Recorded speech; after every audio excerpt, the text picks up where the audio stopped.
श्री राम समर्थ। सितंबर 30। गृहस्थी में सावधानी रखे और मन श्री राम में लगाए।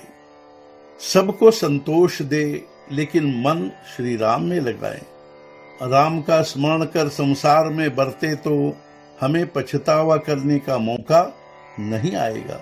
इसलिए भगवान को हम अपनी कृति के साक्षी माने और इसी को सच्चा परमार्थ जाने। व्यवहार में सतर्क रहकर व्यवहार करे और गुरु आज्ञा को प्रमाण मानकर परमार्थ करना चाहिए।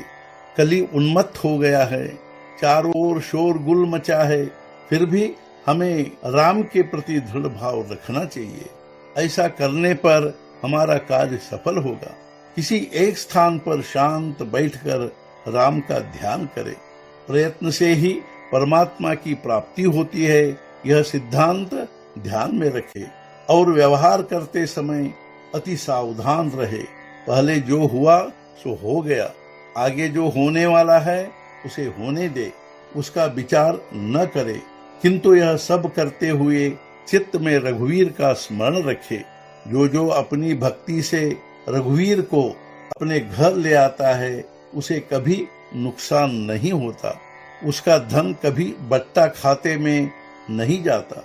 सच्चे प्रयत्न से जग सुखी बनता है, लेकिन हम सच्चे प्रयत्न, ईमानदारी से प्रयत्न और कोशिश नहीं करते, इसलिए दुखी होते हैं। इसलिए प्रयत्न और परमात्मा, इन दोनों का यदि मेल किया जाए तो कोई काम असंभव नहीं होगा। जहां हमें लाभ दिखाई देता है वहां हमारा मन दौड़ता है, लेकिन हमें भगवान में चित्त लगाना चाहिए। और शरीर व्यवहार में हमेशा एक बात पक्की ध्यान में रखे कि हमारा सहवास नित्य भगवान से हो। हमारा स्वामी राम ही है और वही हमारा रक्षक है। यह ध्यान में रखकर विषय की योग्यता जानकर संगति करे। देह भगवान को अर्पण कर मुख से नामस्मरण जारी रखे।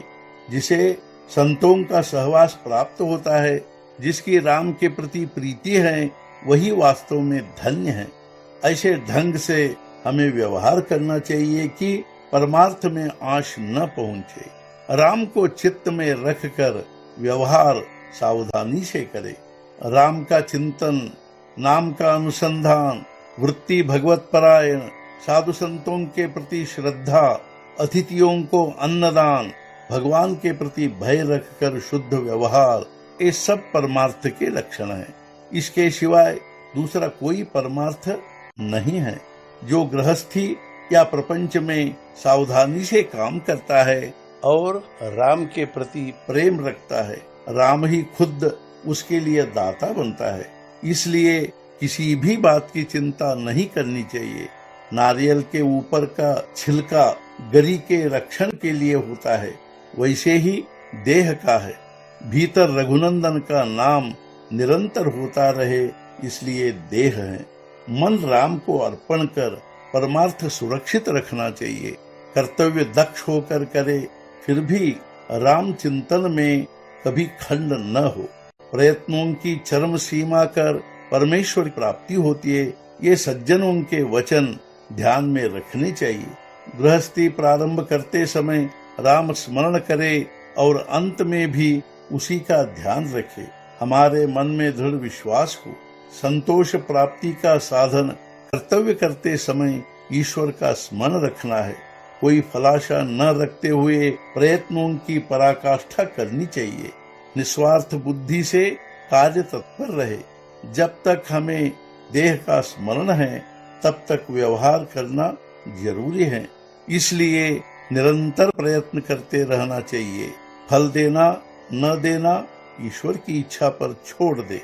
आज के मुख्य विचार, सबका दाता राम है, यह ध्यान में रखकर हमें संसार में बरतना चाहिए। सद्गुरुनाथ महाराज की जय। जय जय रघुवीर समर्थ।